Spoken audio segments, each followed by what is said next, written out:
to road safety, because pedestrians and motorists who ply the Accra Tema Motorway are calling for the construction of pedestrian walkways, including zebra crossings on the highway. For motorists, they observe that accidents involving pedestrians is at an all-time high due to the growing number of communities along the motorway. My colleague Michael Niashale has more in the following report.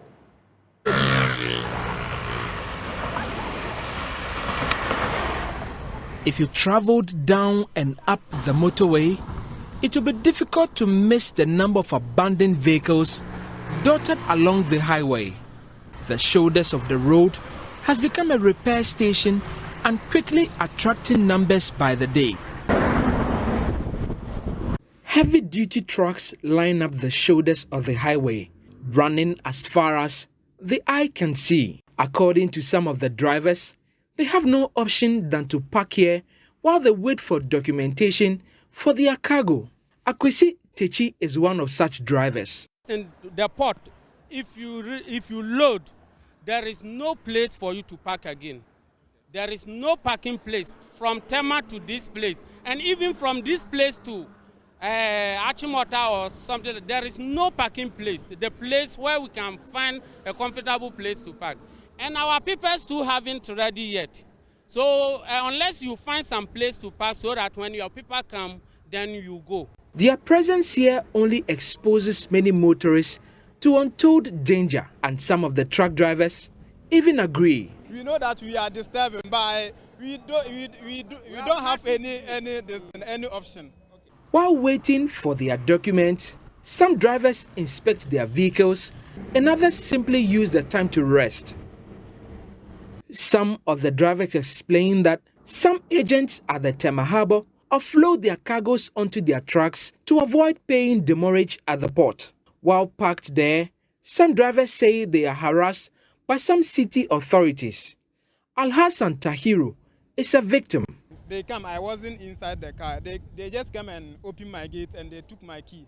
And when they came to my car, I wasn't there. They just opened the gate, they took the key. I don't know where they have sent with the key.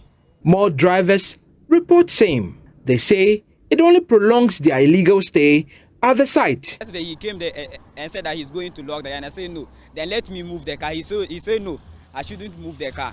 And off it. When I started, he himself climbed and off it and moved the key and go. Why? And we don't know where he sent the key. So if we are even ready to go, we can't go. But not But from there to the Bognaza there, if they're not parked there, it's good, because that place is causing big accidents. He only gave his name as Nathaniel.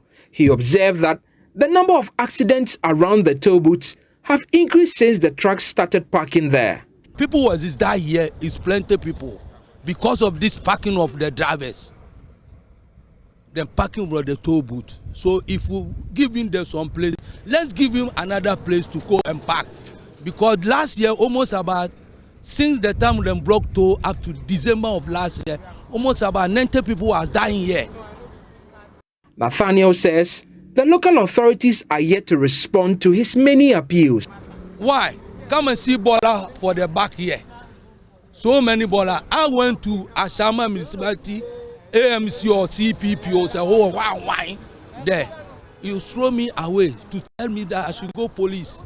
But the drivers insist if they had an alternative, they would have moved. We are not here for fun. We are just not here for fun. If we have some place to park, we will not even park here. I don't know, other Tema or this place, they should find a place for us. When we park, we finish, we'll go and park there. Without warning signs, commuters are exposed to higher risk of accident.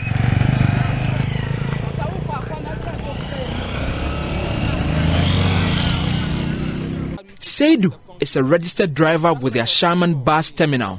He has been driving on the motorway for at least 10 years. At night, these abandoned trucks become the sleeping area for some bus conductors. But on these dark roads, it's a disaster waiting to happen. And even some cars that we are following, like trucks and others, they don't even have tail light or brake light, so that you that is following him will know that there is a truck in front of me. Isaac Kwesi John Boa is unhappy about the situation. and some even don't have the side reflectors. You understand? So you as a driver going, looking forward, without seeing anything, before you realize you are closer to a truck or a big car, without triangle on the road, it's very hard to apply brake and stand at a spot. So you might finish ending in accidents. The woes of pedestrians and commuters on the express highway is far from over. It's been nearly 50 years since the first vehicles plied the Accra Tema Motorway. It has now become a nightmare to both drivers and commuters. Crossing the motorway is no mean task. Rashida, not her real name, and her daughter have to gather some bravery at least 2 times a day. The motorway there is very difficult. They should do something about it. I'm afraid. Look at your left, right, then left again, and then dash across the street. Many are gripped with fear. Rashida's daughter is no exception. Instead of crossing the way, I friend the motorway. Now the car will hit us. I need help. In 2022 alone, more than 30,000 people were killed whilst crossing or whilst using most of the streets in Ghana. And the motorway has contributed its fair share to these statistics. We are told that this is one of the hotspots that have seen many accidents, mainly involving pedestrians and vehicles that are running at top speed. For many, they have escaped death, but many others didn't live to tell their story. Like Rashida and her daughter, thousands cross the motorway at many points. A majority of them come from new settlements that have sprung up along the motorway. This has increased the number of pedestrian crossings. Shiashi is one of such areas.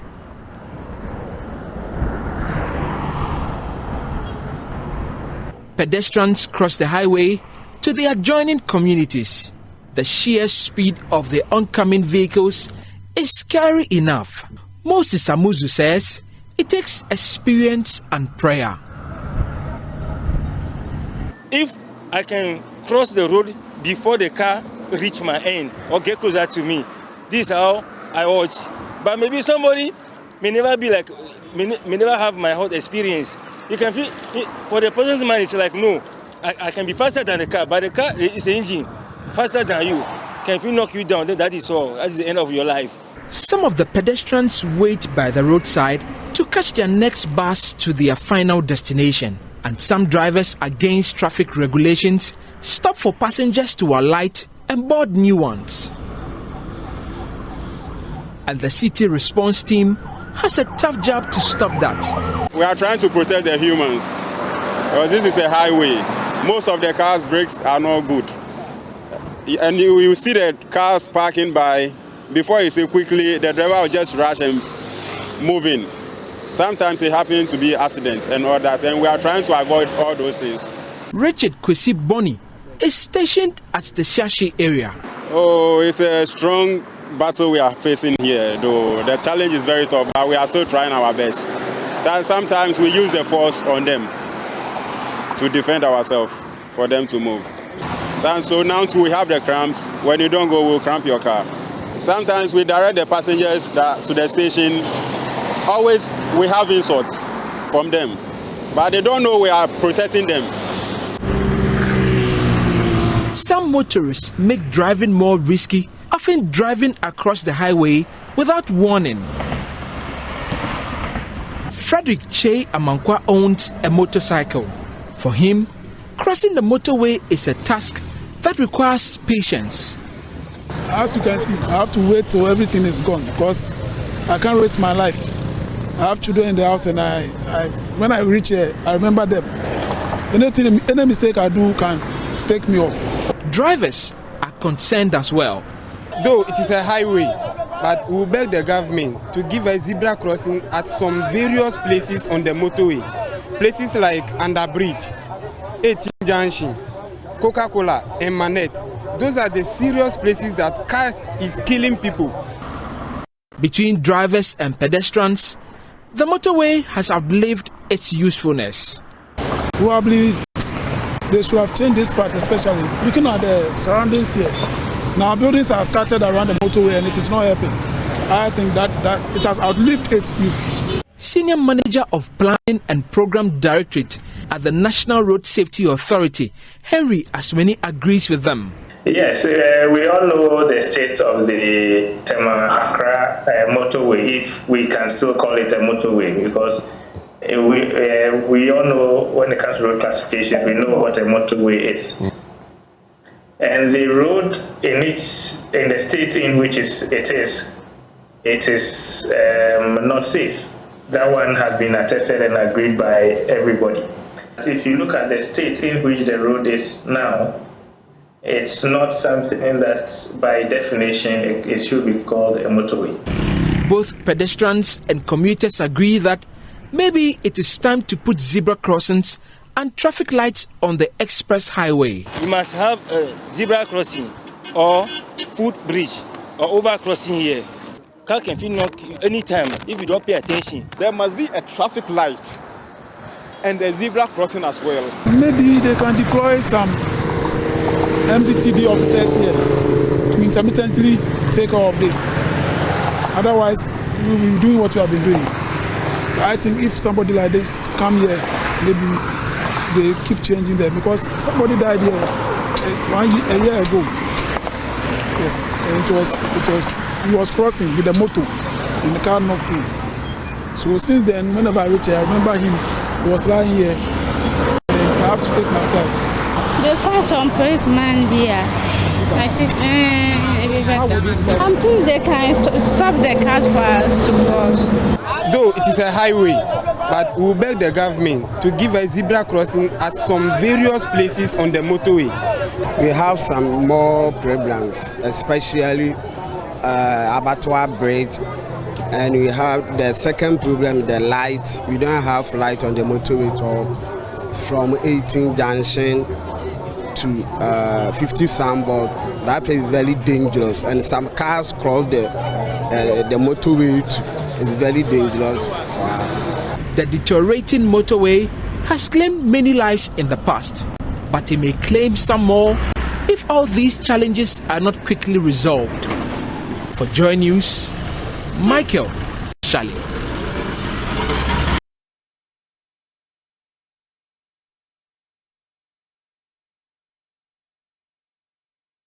Well, so that's the demand of those who ply the Accra Tema Motorway, and it's bringing about a new conversation. Well, it's not necessarily new, but you know that walking has long remained an inadequately valued mode of transportation, as we've seen in that report, and also in the sub-Saharan region and Africa, many of these countries within the area, and in terms of our local policy planning and investment plans as well. The situation actually manifests in the general lack of walking infrastructure, inadequate lighting and surveillance of pedestrian spaces, which in turn heightens the exposure to risks such as road traffic crashes, in particular pedestrian fatalities, air pollution, noise and crimes, including murder, rape and assault. And despite all of these problems, however, thousands still walk in Ghana, albeit the risk of this inevitable risk of the marginalized, of course, when it comes to the provision of walkability infrastructure to support their mobility needs as well. So this whole situation is expanding the need for us to have that conversation with Professor Enoch Sam, who's a transport geographer from the Geography Department of the University of Education, Winneba. Prof, thank you so much for joining us here in studio. And of course, you've just seen that report by my colleague, Michael Ashali, talking about the demand of those who ply the Accra Tema Motorway. The call is that let's try and get some infrastructure on that stretch. Even before we get into what's happening in the sub-region itself, this Accra Tema Motorway demonstrates the situation you've been talking about, correct? Yes, exactly. Why has this been a neglected area in the sub-region? Anyway, like you rightly said, walking in itself is marginalized because, I mean, we don't see the need. And this is at the backdrop of the fact that many of us walk, millions walk. even the various trips we undertake starts with walking and ends with walking. Yeah. So strangely, I mean, it baffles our mind why we will, as a nation and as a continent, ignore the needs of people who walk. And it's interesting. I like the point you make about that being the first mode of transport, because we often ignore it. The fact that we're able to walk every day, we feel, well, it's just part of the normal processes. But it is indeed a form of transport. Exactly. Because even if you're going to take any other form of transport, you would walk in or either walk out. But we've not been paying attention to that. Yeah. For instance, even, I mean, in the university or even back at SS. Right. Yeah, let's take the university. For instance, if we laugh at those who walk to the lecture theater, you are always walking, but we tend to forget the health and the environmental benefits of walking, right? You are doing a lot of good to your system, your body, as you walk. How big, how small, but yeah. And environmentally, it's also good because it doesn't pollute. And then even the resources we need to construct facilities to support walking is relatively cheap compared to what we do for the car. So in our system and in Africa, you travel around, you realize that we are so much fixated on the car. So most of our planning or our cities are transport dependent, motorized transport dependent cities. And then it's not strange we are having all these problems. For instance, you talked about the Accra Tema Motorway. Yes, fatalities all over. If you look at the statistics now, accident statistics in Ghana, realize that until recently that those the Okadas are trying to outpace the pedestrian, but pedestrians are always in the midst. Stopping the chance. Yes. So the earlier we do something, the better. Okay, and I'm interested in the how, because we all need a solution now. If we're to explore that solution, what should we be looking at, for instance? So we should prioritize walking as a mode of transport. Okay.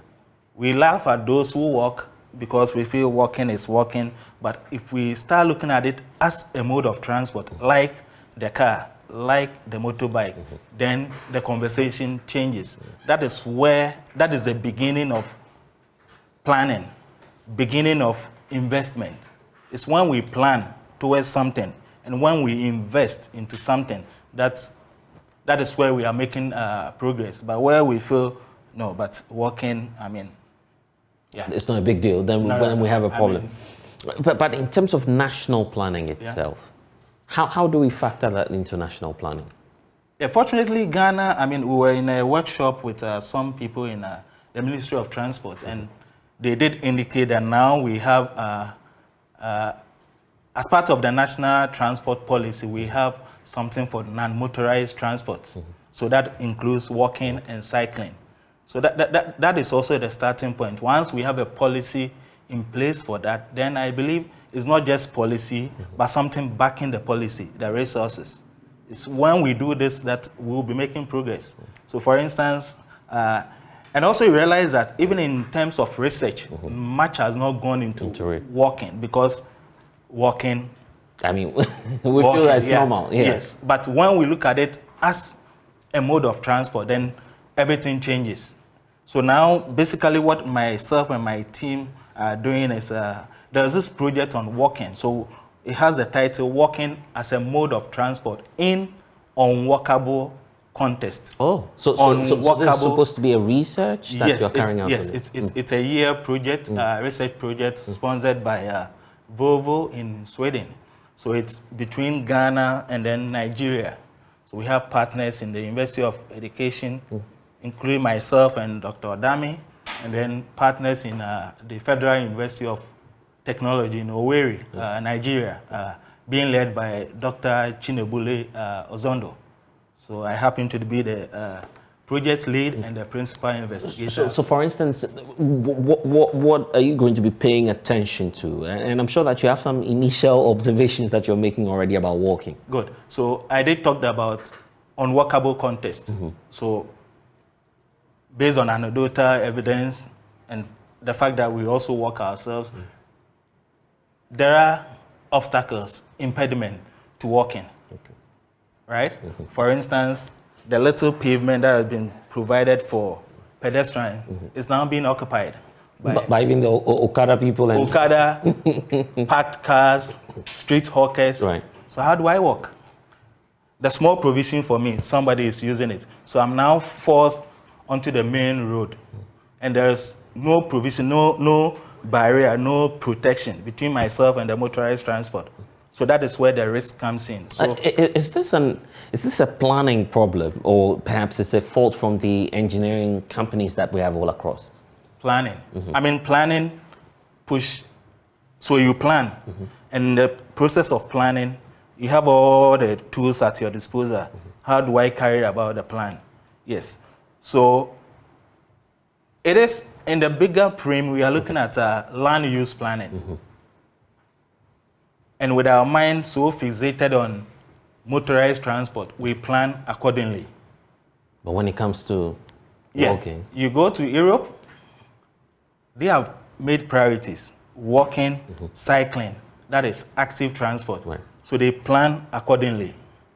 But we are looking at something we're just planning for the cars. For the cars, exactly. The situation may even be dire for physically challenged persons. Good. I mean, what have you observed in terms of their story as well? And funny enough, we completed a project on that and then carrying an extension. We were looking at towards an disability inclusive urban transport system. Disability inclusive urban transport system. Yeah. The UN Convention on the Rights of Persons with Disability explicitly states that states should be able to provide the facilities so that any other person, including the disabled, could function effectively in the system without any assistance, right? So invariably, when we are planning for them, we are planning for everybody, the children, the women, right? So it's something we should be doing holistically. We should pump in things. It shouldn't be the way we are doing. And there's this also linked to the issue of land use planning is this concept of 15-minute cities. I don't know whether you've heard 15-minute cities. 15-minute cities. So what it means is within maximum 15 minutes, I should be able to embark on a round trip. And Paris is practicing that. And recently they won an award for that. So from the start to the end, within a period of 15 minutes, you should be able to cover everything. And usually, but certainly that cannot happen in Accra. So that is planning. Yeah. So usually it's planned around active transport. We are looking at cycling and walking. So if I could walk 15 minutes to and fro and cover everything I need to do, or the major things I need to do at a point, then we are making progress. That is where we put people at the heart of our planning, people at the heart of transport. Other than that, we'll continue to see what we are seeing, killing. So it's funny, the thing we are focusing so much on is killing us, and we are still bent on doing it. We construct wider roads for people to speed and hit people away. No, we should change the narrative. We should be looking at something different. And apologies for being fixated on this Accra Tema stretch, because it's one of the major networks that we can talk about, for instance. There are plans to expand it, for instance, make it a 4-lane, 5-lane, or whatever it is that government is promising. But you say that if we're to do this in an inclusive manner, that will recognize, for instance, those who would walk and those who would use, the cycles as well.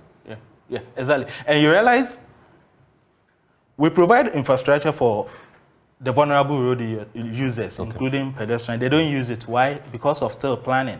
We don't involve them in the planning. So once you involve me, you cater for my needs, I will use it. But if you plan on your own and put the infrastructure there, no, I won't use it, because it may not help me in what I'm seeking to do. On the motorway, so there should be a broader conversation where we involve all who use it, the pedestrian, the vulnerable road user, and look at the way forward. Because at the rate, it's a motorway, which means it's beyond 80 kilometers per hour. How fast can you cross? And we know people go beyond even 100. how fast can you, or 120, how fast can you cross in order not to be hit? Right. And we are thinking of 4-lane, 5-lane, then we should be prepared for something. Okay, for you, what are the key issues to be on the lookout for from the individual perspective and also from the perspective of those in authority? What should we be paying attention to? So we should be paying attention to the needs of the people. Here, as far as sub-Saharan Africa is concerned, walking is the backbone of mobility, our mobility. So if that is the backbone, then we should support it. Anything we put in place that will support walking, that should be it. We are now talking about climate change mitigation. This is a major solution there, because in there we are not polluting. I just, yesterday I read an article, or I reviewed an abstract for a conference, and here the person was talking about, in walking, we don't need fuel. In walking, we don't need license. In walking, we don't need registration. So it's free. We don't learn to walk. That is free. So we should also be looking at walking as a mode of transport, just like any other mode of transport we have. And then pumping the resources, the investment, as we do for the other modes of transport. Once we do that, then we'll be going somewhere. And I basically believe that is what the project is. And I believe this would also come with some economic benefits as well. Yes. I mean, once I'm able to do that. So for instance, if we are killing ourselves, do you know how much we spend on crash victims? I mean, a chunk of our, a whole, 1.6% of our budget goes into that. So if we are looking at spending how much on accident victims? Yes. And aside what the families will spend on, and the grief, the burden, the socio-economic burden. So if we are able to remove that, I think that money can go into something else. Yeah. Okay, we need to go. Is there anything that the general public would need to know about walking and ensuring that we include that in our planning, in whatever infrastructure, walkability infrastructure that we need to put in place? Is there any other thing that you would want the general public to know about? Yes, so in this sense, what we are basically seeking to do in this project is looking at, one, exploring the habit, the walkability practices, habit, preferences, and strategies to mitigate the risks inherent in the system. That is the unworkable context we are talking about. So once we are able to know these things, then we will have some lessons going forward. So in the project, we are looking at lessons from Ghana, Cape Coast, and lessons from Owerri, Nigeria, to move forward. So we can base on these lessons for the way forward. So I mean, that is the beauty of research. It brings you to the fore what it is, so that policy makers can look at what it is and how do we move forward. Other than that, we can be talking, and if it wouldn't be evidence-based. We need that evidence-based to back the planning. Exactly. I guess you're open to more collaborations, and I mean, for anyone who would want to be a part of the process. Sure. So in 2 days' time, we are even doing an inception workshop in Cape Coast at the assembly. We are collaborating with the CCMA because it is situated there. And Nigeria will do the same in Owerri. Why? We are courting support so that whatever we come out with, the policy maker wouldn't be thinking, oh, this is for them. But we will feel this is for us. This is something we need to do. And that is the basis of everything. Okay then, and Professor Sam, thank you for joining us here on The Pulse. I'm sure that when you're done with the process, definitely we'll be here to unpack the details. But let's stay on road safety, because a driver of a BMW salon car believed to be in his late 20s has died, whilst a female occupant of that same vehicle is in a very critical condition after the car they were traveling in got involved in an accident at the Tetekwashi interchange. My colleague James Kwesi Aveji was there a while ago and now reports. So this morning at about 9 a.m. we were told that 3 cars, including a tipper truck, a Sprinter, a trotro car, as well as a BMW saloon car, have been involved in an accident here on the motorway at the Tetekwashi interchange. According to eyewitnesses, in fact, according to the driver of the Sprinter, the BMW saloon car, which was headed towards Tema, actually blasted a tire and rolled over the middle of the road onto the other side of the road, crashing into the front of the tipper truck, leading to the accident. Let's quickly speak to some of the drivers of the 3 vehicles to tell us exactly what happened here this morning. We're heading from the motorway to Jolo Junction. So when we're coming, there is this car, private car, jumping from his lane to our lane. So what happened was that I was in the inner lane and then the tipper bus was at the outer lane. So the tipper was ahead of me. So when it happened that way, it hits the tipper. So I quickly turned my steering to the other side. So I overtook the tipper a little.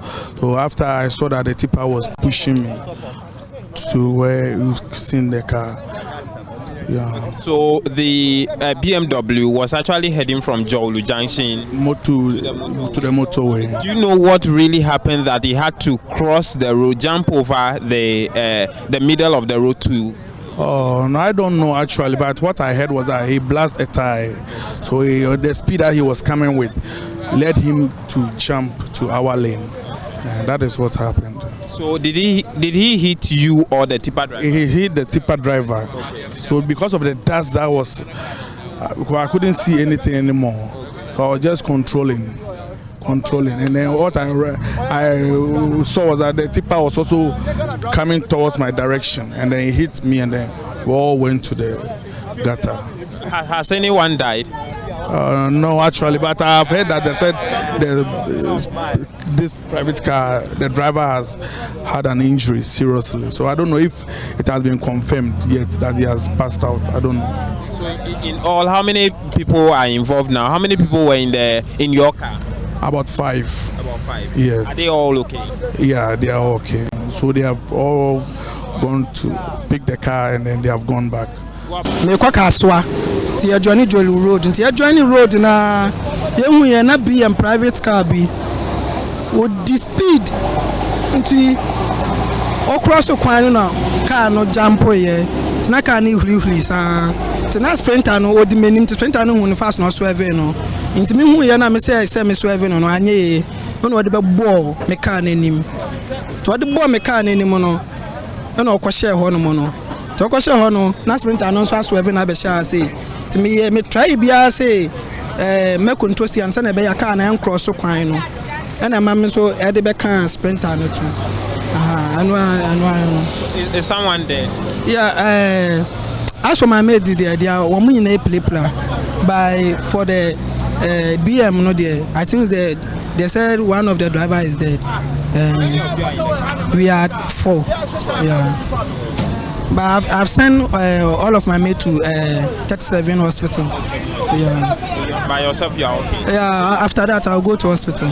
So as you can see behind me, the accident has led to traffic situation on the road here, but the Ghana Police Service are here trying to control the traffic situation as the cars are pulled out of the middle of the road.